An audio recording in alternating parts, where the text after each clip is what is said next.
So I was actually so mad that I missed your movie at Sundance. Oh, right. It was the one I really wanted to see, and Fox Searchlight picked it up, and Yeah. everybody loved it, and I had loved The Guard, so I Yeah, was really eager. we got lucky with Sundance both times.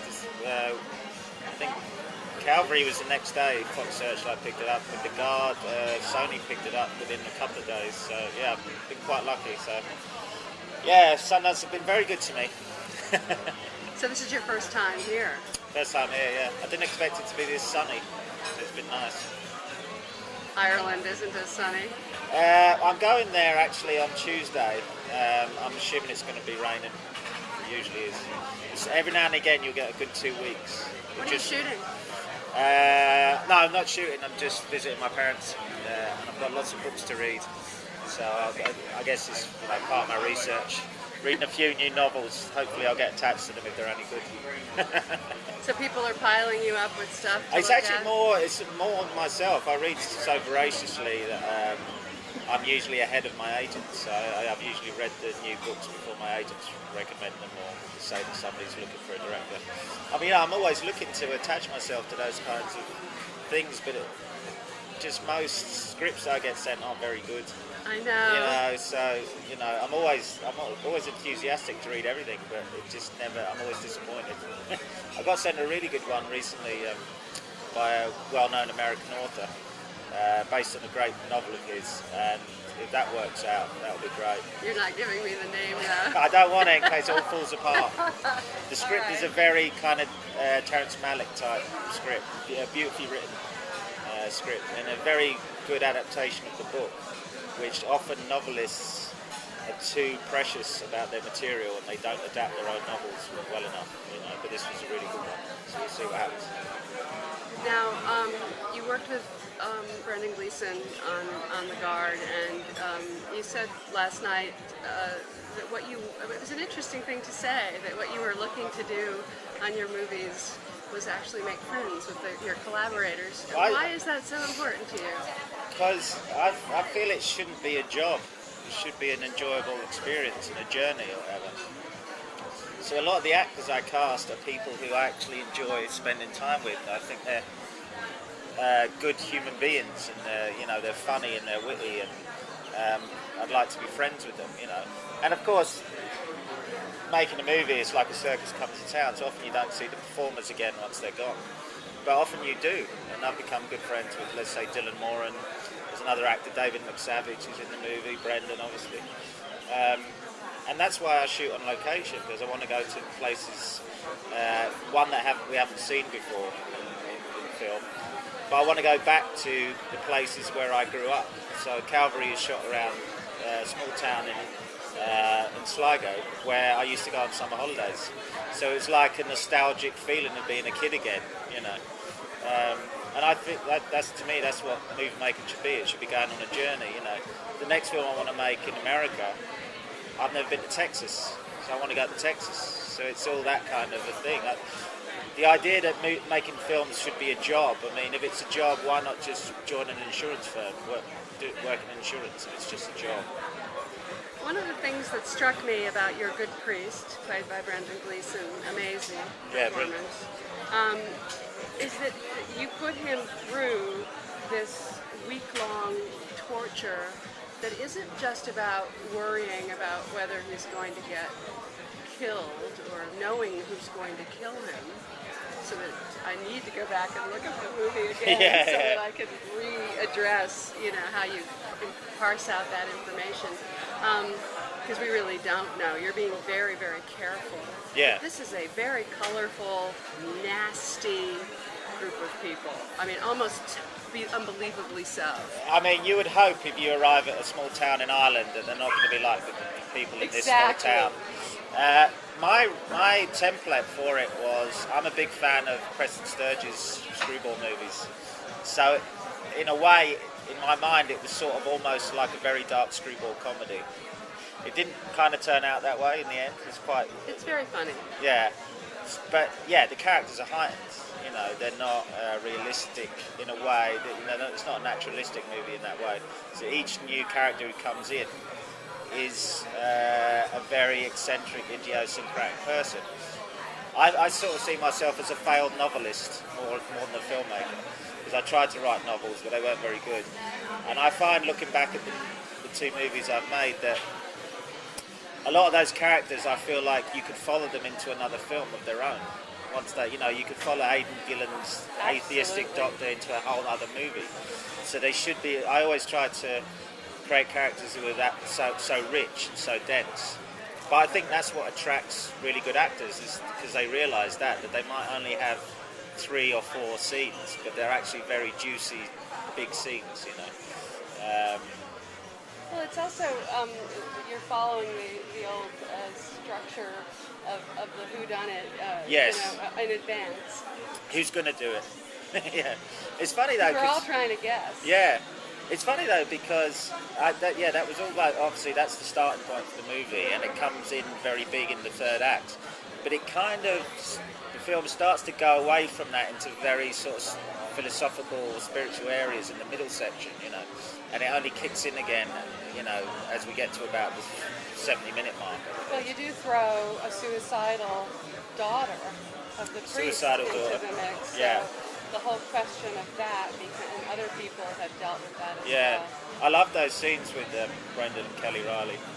I thought they're beautifully moving scenes, and in the I'd send Brendan early drafts, and I think one of my failings as a filmmaker, let's say, or as a person, is I'm a little bit too detached and unemotional, whereas Brendan would always push for more emotional scenes.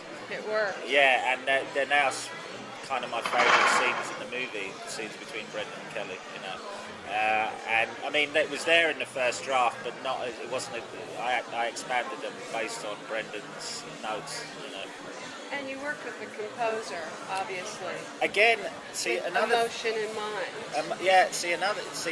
I'm one of those filmmakers. I wouldn't be happy without music in a movie, but I know that it helps, especially with a bleak movie. That it helps with emotion. It helps moving people.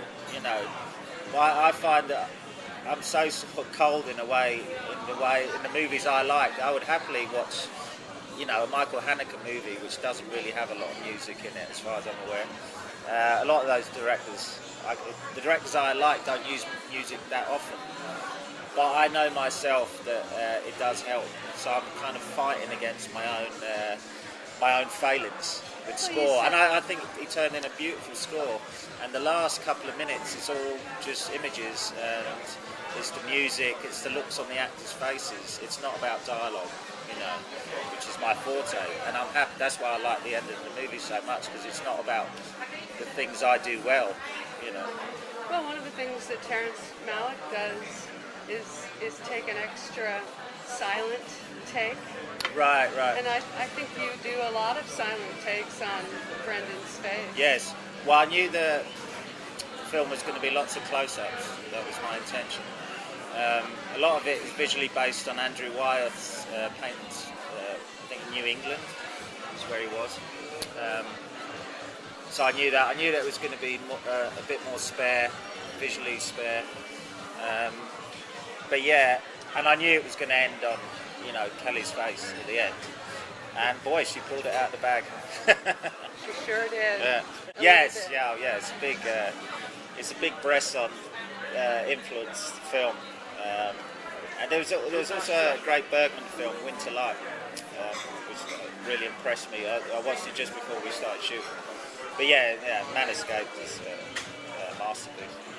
It's funny because I'd watched Diary of a Country Priest a long time ago, maybe when I was 15, and I hadn't seen it since. And I thought, well, I'll watch it again just before shooting. And I was just shocked by how many similarities there are in between the two movies. It's a guy. The priest in Bresson's movie is very naive though, and he's a little bit annoying. Not like this one. Not like this one. This one swears and drinks. Yeah, he drinks and shoots a gun. Bresson's priest though does meet a lot of. It's an episodic movie. He meets lots of the villagers one after another.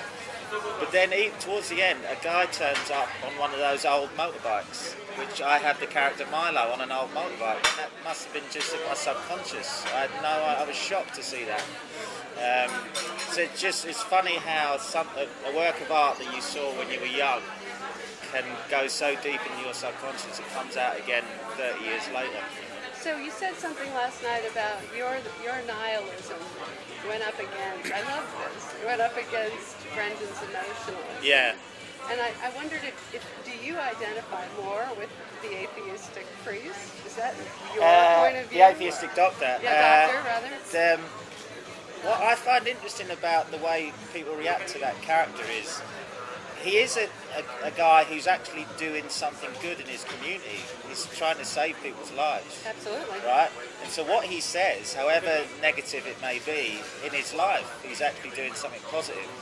So I think a lot of the reactions to that character, who obviously tells these terrible, depressing stories just to get a reaction from the priest, I guess it's, I feel like atheists should be given their time in court as much as everybody else, So that was the reason. Myself, I believe there is something above and beyond us, but as is referred to in the movie, that could just be the fear of death. I don't know. To me, the movie, I wanted it to appeal to people who are deeply religious and to people who have no faith whatsoever. I think it should be there for both sets of people.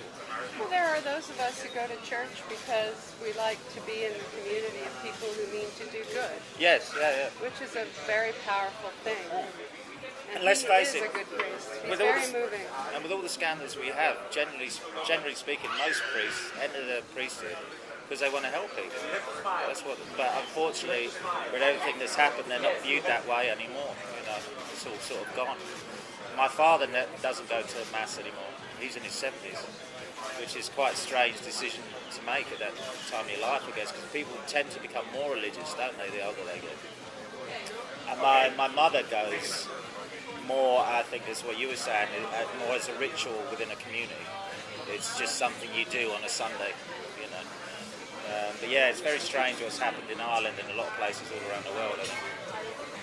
Well, the movie is very, very effective if you care about. You leave a lot of what goes on inside his mind unspoken. Yeah.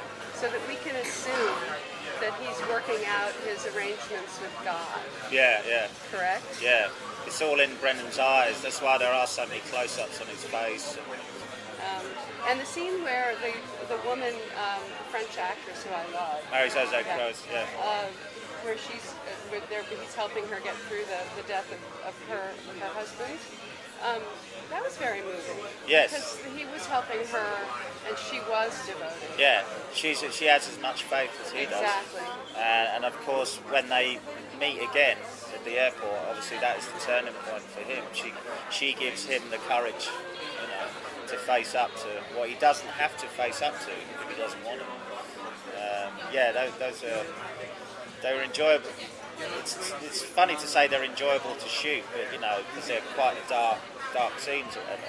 But when you're working with two great actors, and all you're doing is it's just close-ups, but it's so absorbing. Great cinema can just be a close-up on two good actors' faces. You cast this impeccably. So tell me. I'm a big believer in John Huston's. If you cast it well, they just do the job. You don't have to do anything after that. If you write it well, if you you write it cast well, yeah. them. So tell me a little bit. Let's go back to the process of writing this, and who helped you to have the freedom to do it the way you wanted to do it. How did that work? Well, after the success of The Guard, I knew that I'd probably be able to get a decent budget for the next film. But I knew the film was so dark that I wouldn't get as much as The Guard. It's not going to be more expensive, it's going to be less. But I knew I had Brendan in the bag, he wanted to do it. Once Chris O'Dowd came on board, more or less got the money. I've been quite lucky as a filmmaker. In both movies, I haven't had a lot of people looking over my shoulder, not too much pressure from producers or financiers. There was an extended post-production on The Guard. There was lots of various cuts of The Guard where people were getting involved at that point, and that became quite stressful. But we got there in the end. On this one, I guess because I'd learned so much making The Guard. I never went to film school, so The Guard was my film school. and I learned so much on that. It was a much smoother process, and whether people like the film or they don't like the film, it was a film I intended to make. It turned out exactly the way I wanted it to turn out. It was more about learning how to handle the editing process? Yeah, I think the editing process on The Guard informed my screenplay for Calvary. Yeah, because I was cutting scenes that I knew I wouldn't want to shoot anyway. Scenes that were too long, I realised they're too long. I realise them now as I'm writing the script. These scenes are too long. Whereas on The Guard, I only realised the scenes were too long when I'm in the editing room trying to cut them down. So it really compacted everything. The writing became more spare. Just basic things of don't have a character enter a room, do stuff, leave a room. Just have him do the stuff. It's quite basic. I wish other filmmakers would figure that out. And it's funny though, because I watch movies now and I have no patience for those scenes that go on so long. And you're like, come on. I learned this on my first movie. You should have learned this by now. You know, when you see a filmmaker's third or fourth movie. I find it a bit indulgent and ego-driven, a lot of those kinds of movies, where it's just, I'm a very important filmmaker, so now instead of telling a story in 90 minutes, I'm going to tell it in 2.5 hours. I don't understand that concept at all. Brevity is the soul of wit. Exactly. So, in this case, what I think is also really dramatic is that you're playing out the sort of dialectic throughout and leaving us guessing as to where it's going to go. And each character is arguing with him, asking him for something or denying him the ability to help him. Brendan said an interesting thing about the film. He said, and I only heard this as we're doing interviews together, you know, because it hadn't occurred to me. He was saying that they're all the villagers, they're all trying to break the priest and crush him. To be. But they don't want him to break because he represents the best thing in themselves. And I'd never actually thought of that, but that's probably true. You know. Fantastic. Yeah. We are waiting for him. We are rooting for him not to break. Yeah. For sure. Because we all need someone like that in this world. Yeah. But that can all be within us. You know, we can all be the best person. We can be the worst person we want to be. We can be the best person we want to be. So it's all within us, you know. And, you know, God is within us as well. I'm getting very philosophical there. I like to see a happy filmmaker who's feeling good about what they've done. Right. Who's hanging on to their integrity going forward. Yeah.